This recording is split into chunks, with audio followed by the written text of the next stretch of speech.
この動画は過去動画の再放送です。途中紹介されている別動画は現在アップされていないものもあり、リンク切れしている場合がありますが、ゆっくり再アップしていきますのでお待ちくださいね。それではご覧ください。こんにちは、斉藤直樹です。今回のテーマはダメな色の塗り方ということで、ちょっと圧高めでごめんなさい。僕のチャンネルでは絵を描くこと全般の話題を取り扱っていますが、やっぱり多いのが色塗りの悩みについてです。特に頑張って色を塗ってみるんだけど、やっぱりうまくいかないんです。一体僕の色塗りのどこが間違っているんですかっていう質問がとっても多いんですね。最初に言っておくんですが、僕は別にですね、この塗り方は絶対に間違っているからやめるべきだ、こんな塗り方をしている絵は最低だなんて言うつもりはありません。今回ね、ダメな塗り方として紹介するような塗り方でも、なぜかうまくいってしまう例っていうのは確かにね、あるからです。でもですね、今回紹介するのは、少なくとも僕が見てきた中では、ちょっとこの塗り方をしてしまうと、高確率でうまくいかなくなってしまうことが多いんだよなっていう例。そしてそれを避けるためには、どんなことに注意して色塗りをしていけばいいのかをお伝えしていきます。この動画を見ていただければ、色塗り頑張っているはずなんだけど、なぜか毎回うまくいかない、気に入った感じにならないというお悩みを払拭して、こ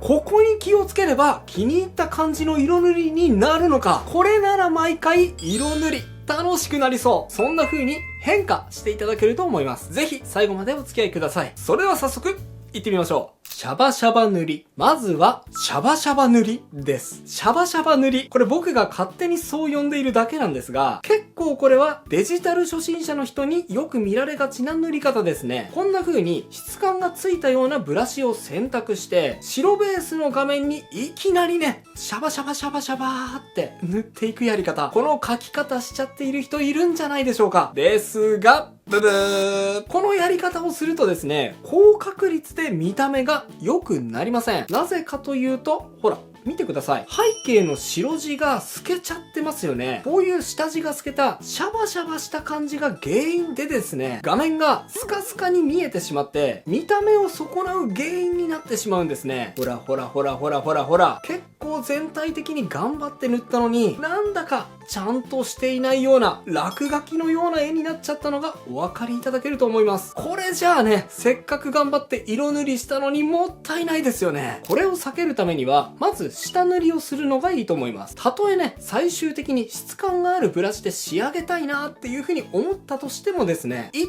旦は下塗り、髪の毛は髪の毛、肌色は肌色、服は服といった風にパーツごとにレイヤー分けをしていきましょう。そうすることで、これがベースの下塗りになりますから、さっきのように背景の白が透けてしまって、シャバシャバーってね、全体的にスカスカな落書きみたいな印象になるのを避けてくれる効果があるんです。さあ、下塗りが終わったので、この上からさっきと同じブラシで質感を足していくように塗り進めていきましょうか。すると、ほらほらほらほらほら、ね。別にさっきと大きく塗り方を変えているわけじゃありませんが、下塗りにどんどん質感が追加されていって、とてもいい感じの味があるテイストに仕上がっていくのがお分かりいただけると思います。背景もね、同じように、いきなり白ベースに書き込んでいくんではなく、一旦空の青をベースに塗ってから、そこに追加していくように、白い雲と空の濃い色を書き加えていきます。はい、出来上がりました。さっきと見比べてみると、仕上がりが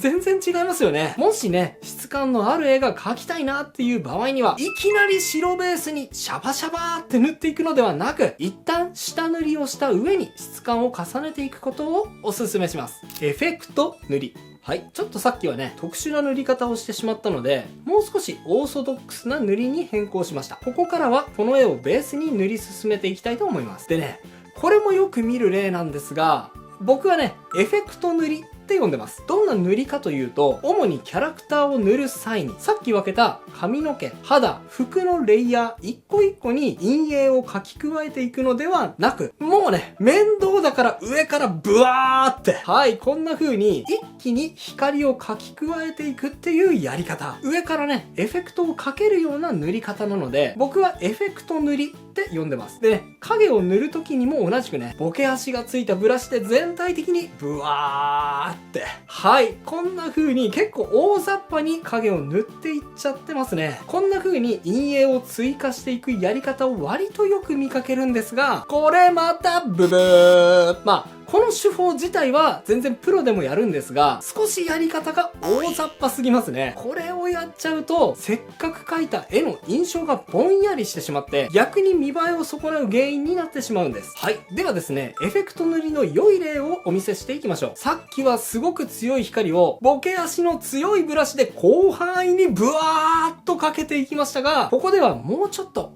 繊細にお願いします。せっかくね、大切に描いた絵なんですから、もっとソフトに優しく取り扱ってくださいね。ハイライトを強調したい場合には、あくまでもハイライトの周りだけ、明るさを上げすぎないようにほんのりと光を追加していってください。あくまでもソフトにです。肌色の影との境目や目の中にも鮮やかさをプラスしていってもいいんですが、ここも同じソフトに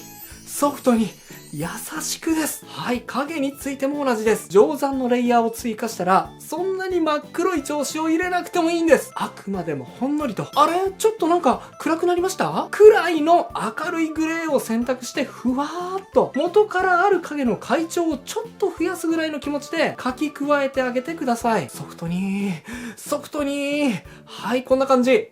そんな繊細な作業でそんな効果あるわけないでしょ。もっとドバーってやんないと違いなんてわかんないよって思ったあなた。それ完全に間違ってますよ。ほら、よく見てください。エフェクトを追加する前と後。あれだけ繊細な作業でも絵が全体的にリッチになったのがお分かりいただけると思います。エフェクトはあくまでも添えるだけ。それよりもベースの色で大体の印象を作っていく方がコントラストがしっかりとつき、最終的な見栄えがよく見えていい感じに仕上がるんです。覚えておいてくださいね。影のサイドが高い。さあ、次はちょっと箸休め的に短いパートなんですが、これも結構やっちゃっている人多いので注意ですよ。ここでは肌色の影がわかりやすいので例として挙げますが、肌色だけに限ったことではありません。影を濃く見せるためにこんな風に明度と同様にサイド、鮮やかさまで上げてしまうパターンですね。これはブブー。はい、なんだろう、絵としてちょっとケバケバしく見えてしまうんですよね。ほら、影ってどっちかっていうと後ろに引っ込んで見えててほしいのに、俺がってね、逆に影が主張してきてるじゃないですか。落ち着いて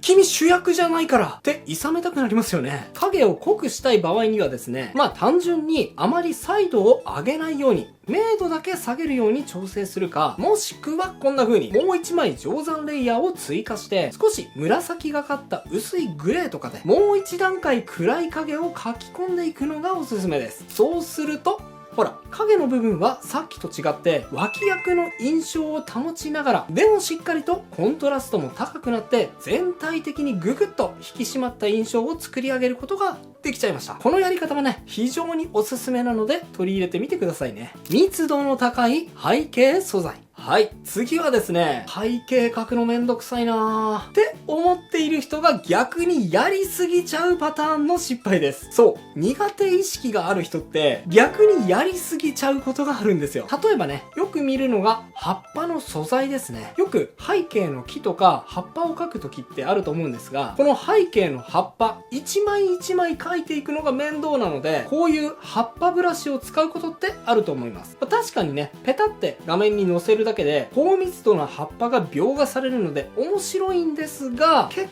構注意しないとですね、面白い、密度がぐんぐん上がってくぜヒャッハーってね、嬉しくなりすぎちゃってヒャッハーしがちなんですよね。はい。いくらなんでも緑が深すぎです。ジャングルかなってなっちゃいますよね。こういう葉っぱブラシを使う場合、特にデフォルメの背景に高密度の素材を乗っける場合にはですね、逆に密度が上がりすぎないように注意してください。この場合とかはですね、もうペタ